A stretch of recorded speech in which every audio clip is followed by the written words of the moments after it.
જય સ્વામિનારાયણ. શ્રી સ્વામિનારાયણ જ્ઞાનપીઠ સલવાવ.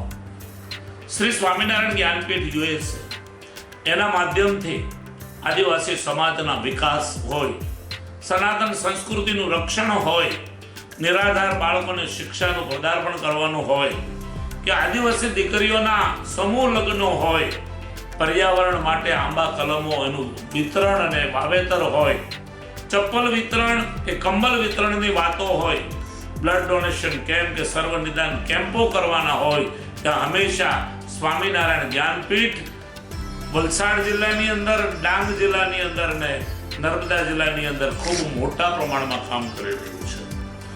અનેક મંદિરોના નિર્માણો જે સંસ્થા દ્વારા થયા છે સનાતન સંસ્કૃતિના કેવળ ને કેવળ રક્ષણ માટે, એ જ રીતે સ્વામિનારાયણ જ્ઞાનપીઠના માધ્યમથી દર વર્ષે આદિવાસી દીકરીઓના સમૂહ લગ્નનું ભવ્ય અને દિવ્ય આયોજન કરવામાં આવે છે.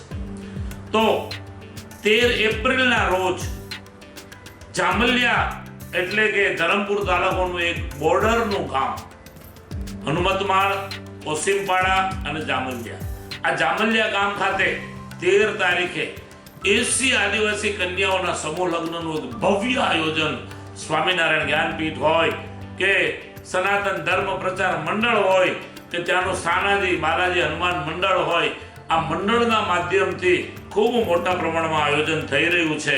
મારે ભક્તોને કહેવું છે કે આદિવાસી દીકરીઓ નથી, આ દીકરીઓ આપણી જ છે. એ કોઈ કારણોસર ગરીબ પરિવારની અંદર જન્મી છે, પણ એ આપણો જ પરિવાર છે.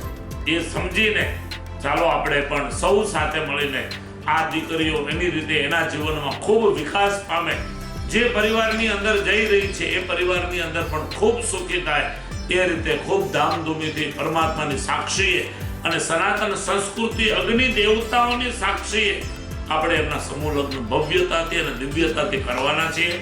તો મારી આમ જનતાને પણ આમંત્રણ છે, આપ બી આ લગ્નમાં પધારો. આપની યથાશક્તિ અમારી આ દીકરીઓને કન્યાદાન રૂપે આપ જે કંઈ આપી શકો તે આપો અને એના આશીર્વાદ પ્રાપ્ત કરો.